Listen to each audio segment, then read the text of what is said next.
कैलाश पर्वत की शांत दिव्य वादियों में भगवान शंकर माता पार्वती के साथ विराजमान थे। चारों ओर गूंजता डमरू, बहती मंदाकिनी और गहरी समाधि में लीन महादेव।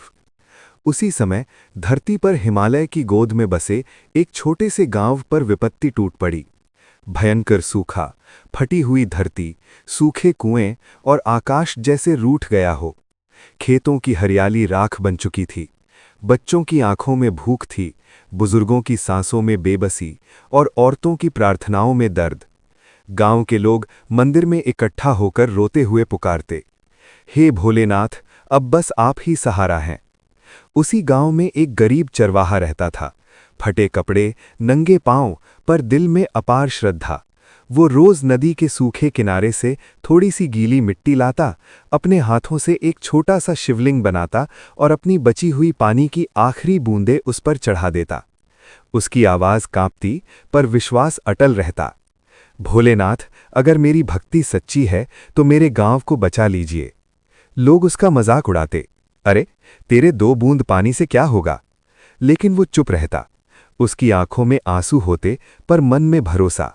एक रात जब पूरा गांव भूख और चिंता में सो नहीं पा रहा था, वही चरवाहा शिवलिंग के सामने बैठा रो रहा था।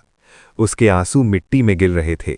वो बोला, प्रभु, अगर मेरी परीक्षा ले रहे हो तो मैं तैयार हूं, पर इन मासूम बच्चों को मत रुलाइए। उसकी सिसकियां कैलाश तक पहुंची। भगवान शंकर की समाधि टूटी। उनकी आंखों से करुणा झलक उठी। वे मुस्कुराए और बोले, सच्ची भक्ति कभी व्यर्थ नहीं जाती। अचानक गांव में एक साधु प्रकट हुआ। उसने चरवाहे से पूछा, बेटा, तू अब भी विश्वास करता है? चरवाहे ने बिना संकोच कहा, मेरे महादेव देर कर सकते हैं, पर अंधेर नहीं। तभी आकाश में तेज गर्जना हुई, बिजली चमकी, साधु का रूप बदलने लगा, जटाओं से गंगा बहने लगी, त्रिशूल प्रकट हुआ और स्वयं भगवान शंकर वहां खड़े थे। पूरा गांव स्तब्ध, सबकी आंखों में आंसू, शरीर कांपते हुए।